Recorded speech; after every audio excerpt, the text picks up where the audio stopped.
Jackson Pollock line pictures.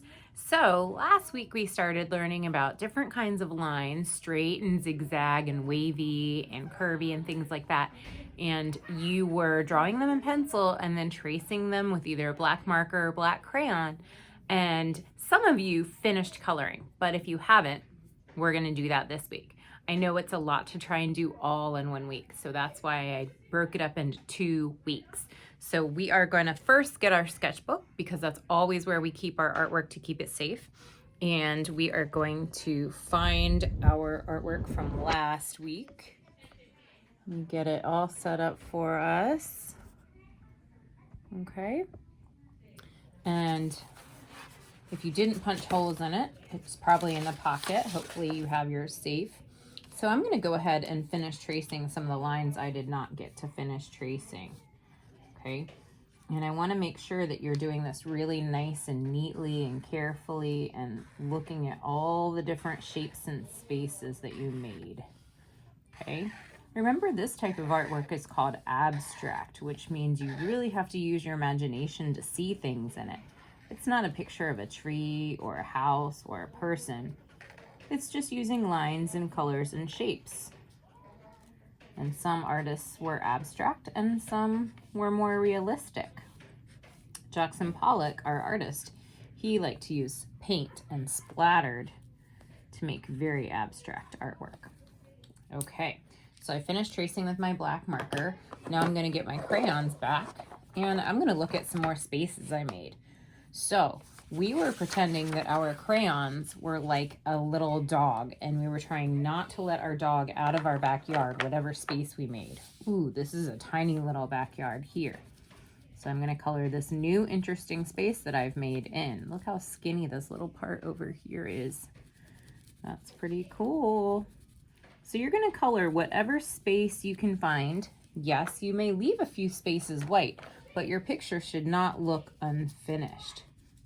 When you upload it in Seesaw by either adding a response to this video or uploading student artwork, it should look complete. It should look like you knew you were done, okay? And I should be able to tell, oh yeah, you were done, okay?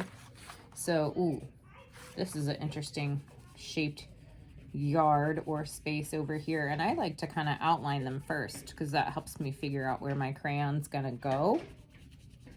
And remember, you want a placemat so that if you have to color the edge of your paper like this, if it goes off the paper, it'll go onto your placemat, which could be large paper, it could be scrap paper, it could be an actual placemat from the dinner table. Okay, it could just be an extra sheet of paper. It could even be the cover of your sketchbook. Okay. So that's to protect our work areas. So at the end of our time at home, our desk or our table or our space is not completely covered in all of our art supplies. Okay.